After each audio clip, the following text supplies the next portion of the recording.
Welcome to the Supply Chain Dialogues Season 2, Episode 6. I'm Daniel Helmig. In this episode, we talk about moves and tips for procurement professionals in the supply chain. As you have probably seen by now in the Supply Chain Dialogues, we cater for 3 streams of topics. We have greenhouse gas emission reduction, we have tips of how to stay sane and survive in the corporate world, and we talk about all sorts of topics in and around the company's value chain, specifically supply chain. So today we have an extension of an episode that we did on the topic of the first 90 days on the job. And during this episode I mentioned about 10 topics which are related to what I lovingly call things your parents never told you. You are going to be the judge at the end whether this is something that you find meaningful or say, nah, not my cup of tea. So with that, let's get on with the show. Hi Noah, this is really becoming a kind of father-son thing. Some go fishing or go to a game and we do podcasting. Hey Dad, thanks for having me on again. Also, thanks to all the listeners who wrote in saying that they enjoyed hearing my contributions. Hope I can continue to meet expectations. I'm sure you will. So let's begin by discussing an important aspect related to business practices. Specifically, I'd like to focus on the 10 principles that, as I mentioned, buyers should keep in mind. These principles are often not taught in school or traditional behavioral training, but they are crucial to succeeding in the business world. As a buyer, you represent your organization and handle the responsibilities of spending other people's money. In order to excel in this role, it is essential to uphold integrity and comply with the various requirements set by your company. Negotiations in the business world are comparable to a game of chess, with both parties striving to secure the best outcome. As a buyer, it is important to understand the rules of the game to ensure success. Attempting to apply different tactics that do not align with the other party's strategy can be negative. However, understand that the use of these tactics should be done selectively and only when necessary, since excessive use will hinder outcomes. Being unaware of these strategies, however, can leave you vulnerable to exploitation, as sales representatives are often better trained than buyers. So now let's delve into the importance of understanding the power dynamics involved in your role as a buyer. Your seat has power, since money is power. You have none. Understand the difference. While your position holds considerable influence due to your control over financial resources of your company, it is essential to differentiate between the power of your role and your personal power. Remembering the saying, "they kiss your chair, not you," can help maintain a certain perspective. Suppliers may initially treat you with respect, given your financial capacity. However, it is important to recognize that their ultimate goal is to secure the contract, and they will go to great lengths within the boundaries of integrity and compliance to achieve this. Therefore, remain humble, treat others with kindness, and maintain positive relationships, as future interactions are highly likely. Again, you're not powerful, your position is powerful. You spend other people's money. Better be good at it. Let's emphasize the significance of developing your skills in spending other people's money, because that's what you actually do in procurement, right? As a buyer, you are responsible for making purchasing decisions on behalf of your organization. Your role is integral in understanding the supply markets and ensuring that your purchases align with the company's objectives. Unfortunately, many buyers and higher-level managers in procurement lack a comprehensive understanding of what they're actually procuring, such as cost breakdowns, market dynamics, industry players, currency exchange rates, you name it, it's often not in their heads. By neglecting these essential aspects, companies by default face issues such as low profit margins due to higher input costs, delivery issues, or subpar quality. Therefore, it is crucial to be commercially savvy, stay informed about the marketplace, and have a deep understanding of how the product you procure contributes to your company's offering. So let's move to the next topic. You have the right to talk about money. It is interesting to discuss the cultural upbringing that influences our perspective on talking about money. In many households situated in Europe and the US, there is often a belief that discussing money is inappropriate. This is based on a deep cultural programming, normally related to the Christian faith. While this is a valid personal value, it poses a challenge for buyers who need to openly discuss financial matters as well as topics like innovation, quality, and CO2 emission reduction. The same challenge as well exists for buyers if they face counterparts from other cultures who find money the most natural thing to talk. To overcome this challenge, I advise buyers to treat talking about money as a skill that needs to be developed, or like a muscle, your cost muscle. I recommend practicing negotiations and discussing prices at local supermarkets or retail stores. This exercise will help you to become more comfortable and adept of handling financial conversations. And yes, not in all cases you will get a better deal, but you will be astonished how often you succeed. At the end, it's the practice that counts. There is no price that cannot be questioned, no product or service that cannot be enhanced before you buy it. In corporate settings, when suppliers talk with the internal customers, the people that actually procure the products, money is often not the main focus in the discussions. Often, the focus is on the nominator of the value equation, the benefit provided by the goods and services rather than the cost.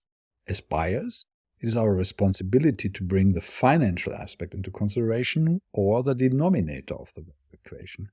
It is easy to understand that if the nominator, benefit, stays the same, but the denominator decreases, cost, value for the company increases. The same happens if the denominator stays the same and the nominator, benefit, increases. If you struggle with discussing money or reducing cost, the value equation of your company suffers. The denominator is mainly your job. Whether or not the past matters is fully up to you. Let's explore whether or not the past matters in commercial relationships. In personal relationships, the past often influences how we interact, building a sense of reciprocity. However, in the context of business, the past does not necessarily dictate future decisions. While it is beneficial to acknowledge positive experiences with a supplier, each fiscal year offers a fresh start and the opportunity to prioritize cost effectiveness, quality, innovation, and sustainability. This holds true always in the confines of integrity in commercial arrangements, meaning if you have agreed with a supplier in writing about a benefit that they will get in the future, for example, a new contract, or in other words, you mortgaged your future or the future of your company, it is a hard sell to walk away from this. Ultimately, the decision to let go of past experiences and solely focus on the present lies with the buyer. It is essential to adapt to the current situation and make decisions accordingly. In this context, it's worth noting that thankfully the risk of favoritism or bias has decreased in modern business environments due to the implementation of corporate policies and guidelines. These policies regulate the exchange of gifts, invitation to events, and other forms of personal favors. These gestures have one reason and one reason only: to make you feel obliged, to balance the emotional bank account of your relationship with the seller by as well paying in some point in time in the future. Be very clear from the beginning of any supplier-buyer relationship, best at the start of your job, that your counterparts understand the rules and regulations of your company as well as your own mindset. Still, there are these very few cases, normally in a human interaction outside of the typical commercial relationship, like you were kind to someone when they had a hard situation at home, etc., that counterparts still feel the urge to give you a gift. In these cases, you paid into their emotional bank account and they would like to create a balance again. Here, still, you return the gifts, but with respect and gratitude. Now let's discuss the next move in our commercial chess game. No need to answer a question if you don't want to. In normal conversations, it is customary to provide an answer when someone asks a question. However, in the context of negotiation, and by the way, every interaction with suppliers is a form of negotiation, it is important to evaluate the questions being asked. Determine what information you can and cannot disclose. For example, revealing the budget to a supplier can put you at a disadvantage, as they may adjust their quote accordingly. And they will. It is crucial to be cautious and consider the value of the information being requested. Just as you wouldn't reveal your strategy in a chess game, you shouldn't provide too much information that could benefit the other party. A contract can be understood by its meanings or its words. The choice is yours. Contracts are written agreements, and their clarity determines how effective they are. However, it is rare for contracts to cover every humanly possible scenario in great detail. In such cases, it is important for both parties to sit down and discuss the meaning and spirit of the agreement. This helps to resolve any conflicts or situation that may not have been clearly defined. There will be instances where the other party refuses to cooperate or tries to alter the agreed-upon terms or meaning. In these settings, you as a buyer must decide whether to strictly adhere to the contract's written words or interpret it based on the intended meaning. My recommendation is to have well-drafted contracts, but choose very carefully with whom you go into a relationship with. The more experienced you become, the easier it is to develop a bit of a spider sense whom you can trust and who might cause you later pain. But careful with regard to your biases. So know thyself before judging too easily the other party. You cannot convince the other side. Guide them to convince themselves. In negotiations, but as well in the rest of our lives, it is futile to try to convince the other party to change their position. People hold their own opinions and perspectives, and you cannot force them to see things your way. Instead, the focus should be on providing them with information and opportunities that help them to arrive at a conclusion that aligns with your objective. If this isn't possible, it may be necessary to explore alternative options or seek out different suppliers. And there is as well the option that you might be wrong. Don't let supplier pressure force your hand. At the end of a quarter or fiscal year, suppliers may exert pressure to close deals before the deadline to meet their revenue targets. While this is perfectly understandable from their perspective, so stay in control and make the decisions when they need to be done. Do them swiftly and professionally, but consider as well your own priorities and objectives. If necessary, involve a higher level of scrutiny within your organization, such as the 4 or 6 I principles, together with your superiors or as well your internal customers, to ensure that decisions are made in the best interest of your company. If supplier reps cause problems, don't wait too long. Ask to have them replaced. As a buyer, you have house rights. That means that supplier representatives that do not follow the requirements of your company or your own can be banned from your properties. Clearly, this is a rather harsh move and should only be taken after you had discussions with the supplier representatives or their supervisors. But sometimes it is necessary. Let's take an example. You clearly advised all sellers bidding for a larger piece of your business to refrain from interacting or lobbying their case in your company with anyone that is listening. Still, you find them ignoring your guidance since they believe that it's worth the risk, seeing the potential of their big contract.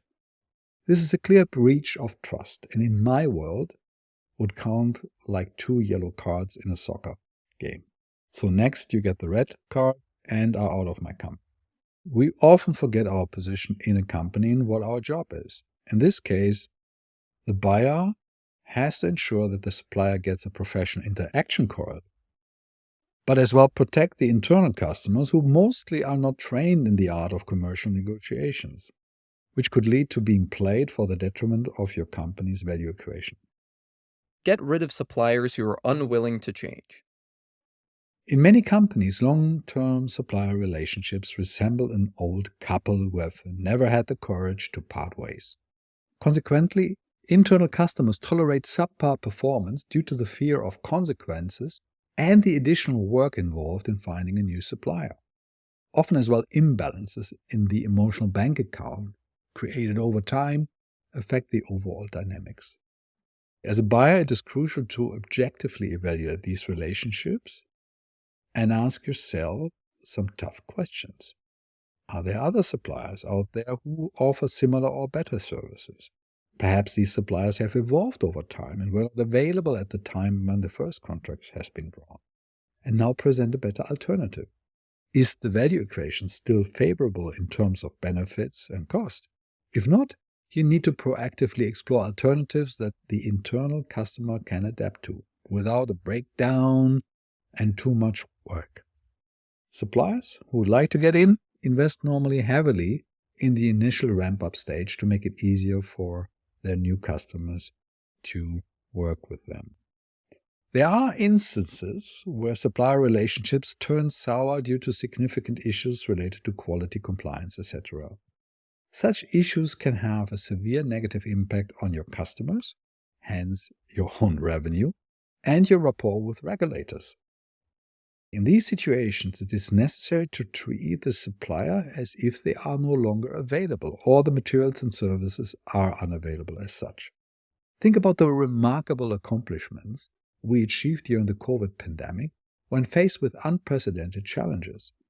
Severe negative actions by your suppliers must be met with corresponding severe consequences.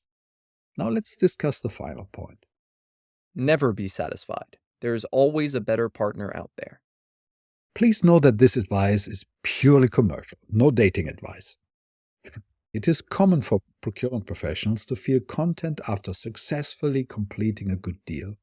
When luck and hard work aligned, everyone involved is happy and the flow of goods and services operates smoothly. However, the world evolves from that point continuously. New suppliers, technologies, tax regulations, duty requirements, and sustainability regulations continuously emerge. Similarly, changes occur with your own company and in your partner's organization. These changes may consist of alterations of production processes, management shifts, or the supplier moving in a direction that no longer aligns with your goals. This could include changes in ownership structure or financial difficulties, among other factors. It is prudent to adopt a sports mindset here. After the game is before the game. The same applies to contractual relationships with suppliers. It is crucial to actively seek out and develop relationships with potential partners, as this is an inherent part of the role of the buyer. Stay connected, read the industry, and consistently bring better partners to the table, thereby enhancing the value equation for your company. Everything should remain conducive to a smooth flow while understanding that supplier relationships are transient by nature. So, what do you think? What are your thoughts on these hacks or chess moves that we were discussing? This is definitely different to what I expected. Some of these I agree with, but others I'm not exactly sure if I do.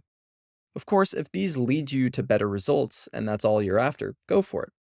But there is something to be said about if this is morally acceptable. I believe that when you're striving to do the best you can, you must make sure that you aren't taking it too far. Especially make sure that these tips don't infect how you interact with people outside of negotiating, and even more importantly, outside of work. A healthy degree of separation is important, I think. You call it moral. I call it agreed upon behaviors in defined settings. It's understandable that you may have reservations or uncertainties about these tactics. It is important to consider the results they can produce and whether they align with your goals. However, let's examine it from a different perspective. Consider it once again in the context of a game of chess. In our personal lives, we would never eradicate pawns, force the opponent to give up their queen, or checkmate their king. But in the game of chess, these actions are part of the agreed-upon rules that have been established for centuries. Commercial activities have a similar set of game rules. The rules of the game have been developed and defined as well over centuries of trade. They are based on trust and honor, but also on the balance of power and market dynamics. Relying solely on trust can leave you vulnerable when the balance of power, for example, shifts, or the market changes. But overall, I agree with you. You should never try to use these negotiation tactics in the private setting. You have never seen me doing it with your mother, for example. And I think all hell would have broken loose if I tried it. So therefore, it's good and it makes sense in a commercial environment. And most of the tactics don't belong at your kitchen table. Well, this concludes this episode of Supply Chain Dialogues. We hope that this was insightful and encourages you to consider new perspectives in managing supplier relationships. Thank you for joining us. Now, as always, When we have no interview partner in our studio, we end up by thanking a few unsung heroes.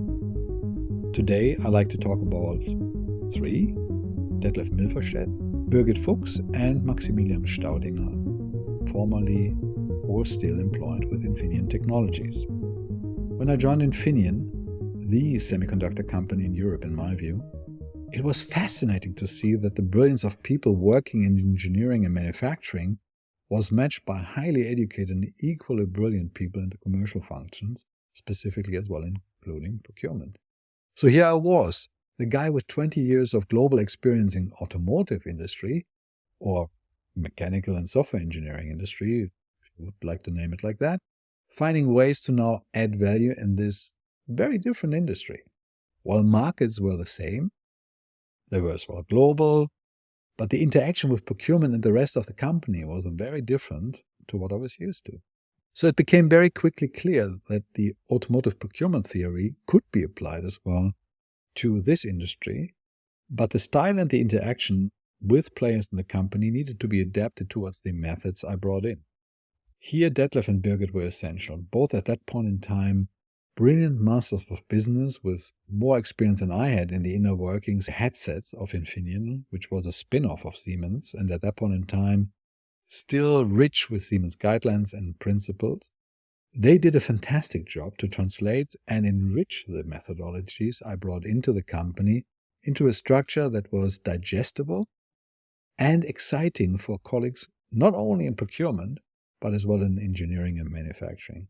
And even more amazing, what whole teams of people developed in my former life was now cranked out in perfect quality and lightning speed, always looking to enhance and, when needed, question as well some of the things that maybe did not hold true exactly in this industry. I owe both of them and a few others like Maximilian Staudinger, a great finance and cost estimating leader, all the success we had as a procurement team in addressing a supply base in a different way to a huge benefit of Infineon at that point in time. So Detlef, Birgit, Max, thank you for the dedication you showed during the time and burning together with me and many others the midnight oil to bring the next level procurement management to Infineon. With that, thank you for listening, and thank you, Noah, for being my counterpart and your opinion today. Once again, thanks for having me on. So what remains to be said is, stay safe and be bold, and see you next time. These are the Supply Chain Dialogues.